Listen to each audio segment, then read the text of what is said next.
ओडिशार पारंपरिक पिठा हलदी पत्र पिठा बा एंडुरी पिठा जोटा प्रथमा अष्टमी रे घरे घरे बनी थाए। मुझे आपन को यही एंडुरी पिठा बने के देखेबी जोटा पूरा तुला परी नरम रहिबो। आउ डेरी न करी चलंतु प्रस्तुत करिबा आजिर रेसिपी। नमस्कार, ट्विंकल किचन को आपण मानकु स्वागत। एंडुरी पिठा बनवाई प्रथम आम गोटे बैटर बनवा से मुझे गोटे बड़ बाउल गोटे कप बिरी नहीं आ सहित मुझे 1.5 कप चाउल नहीं आपड़ जो थे मापिकी बिरी ने तार 1.5 गुणा चाउल ने मुझे चोपा छड़ा बिरी नहीं से मु बिरी आ चाउल को गोटे जगार नहीं जाइए। आपड़ चाहिए आपको अलग अलग नहीं पारे। बिरी चाउल को पानी रे भल से धोइला परे आमे बिरी चाउल को 5 रु 6 घंटा पानी रे बतुरे की रखिदबा। मेठी अरुआ चाउल नहीं एटी 5 रु 6 घंटा हो गलानी। बिरी आ चाउल एटी भल से फुली जाइए। एबे आमे बिरी आ चाउल को बाटिबा। मेठी गोटे ग्राइंडर जार नहीं एबे आमे एथिरे बिरी आ चाउल को दे दबा। तापरे आमे एथिरे अल्प पानी दे आकु बाटिबा। पिठो को बेसी पतला करिबेनी। मेठी गोटे बड़ बाउल नहीं एबे आमे एथिरे बाटिक रखिथिबा पिठो को दे दबा। एमति भाबे आमे सब बिरी चाउल को बाटिक नहीं जिबा। पिठोर कंसिस्टेंसी एमति रखिबे आकु बेसी पतला करिबेनी। मेटी सब बिरी चाउल को बाटिक नहीं जाइए। एबे आमे एथिरे स्वाद अनुसार लुण पकेइबा आ सबु को भल भाबे मिक्स करी आमे को 4 रु 5 मिनिट पर्यंत भल से फेंटिकी नहीं जिबा। आपण ए बैटर को गोटे डायरेक्शन ने 5 रु 6 मिनिट पर्यंत भल से फेंटिबे। एटी 5 रु 6 मिनिट हो गलानी। एबे हमको कभर करी 8 रु 10 घंटा पर्यंत रेस्ट हवा को दबा जेमती बिरी आ चाउल भल से फर्मेंट हो जिवो। मो पिठो को राति सारा फर्मेंट हवा को रखिथिली। मेटी आपन को देखै दउची एटी पिठो भल से फुलेची आ फर्मेंट हेची। एबे हम पिठो को आउ थरे भल से मिक्स करि दबा। मु आपन को गोटे छोट रिक्वेस्ट करुची, जदि आपन को ए रेसिपी भल लागिबो ताला को लाइक करिवे, आपन को सांग मानक सहित शेयर करिवे। जदि एपर्यंत मो चैनल को सब्सक्राइब करि नाहंती ताले सब्सक्राइब करबा को जमार भूलिबेनी। पाखर ता बेल आइकन ने ऑल नोटिफिकेशन ने क्लिक करिवे। एहा द्वारा मो जो वीडियो आसीबो आपन प्रथमे देखि परिबे। जदि फेसबुक देखुछंती ताले फॉलो करबा को जमार भूलिबेनी। एबे हम पिठारे दबा पाई गोटे पूर बनइबा। सेथिपाई मेटी गोटे नड़िया को कोरिकी नहीं जाइए आ ता सहित मेटी गुड़ नहीं। आपन को पूरा जेतिकी मीठा दरकार से अनुसार गुड़ कि चीनी नहीं पारिबे।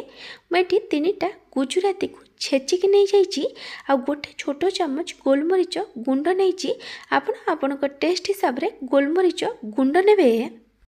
मेटी गैस रे गोटे कड़ाई बसई गरम होगा रखी। कड़ाई भल से गरम हो गला परे मेथिरे गुड़ दे देइची। तापरे मेथिरे 2 रु 3 छोट चामच पानी देइची। एबे हम सब को भल से मिक्स करी आकु कुक करिबा जेमती गुड़ भल से मेल्ट हेजिबो। गुड़ एटी भल से मेल्ट करी गलानी। एबे हम एथिरे नड़िया कोरा को दे दबा आ छेचिक रखिथिबा गुजराती को दे दबा। आ जगह रे आपण गुजराती गुंड पकई परिबे। एबे हम सब को भल से मिक्स करी आमे को 3 रु 4 मिनिट पर्यंत कुक करिबा। एथिरे जो पानी अछि जेमती टिके ड्राई हे जिवो। 3 रु 4 मिनिट पर देखि परथिबे पूरा एठी टिके ड्राई हे जाइछि। एबे हम एथिरे गोलमरीच गुंड दबा और सब को भल से मिक्स करी दबा और गैस बंद करी दबा। पूरा को आ बेसी ड्राई बनेबेनी।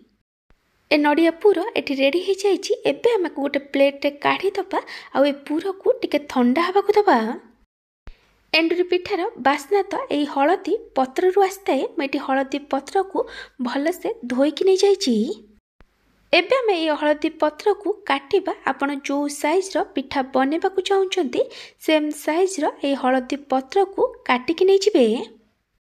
मेटी किछि हलदी पत्र को काटिक नहीं जाइए। चलंतु एबे आमे पिठा बनइबा।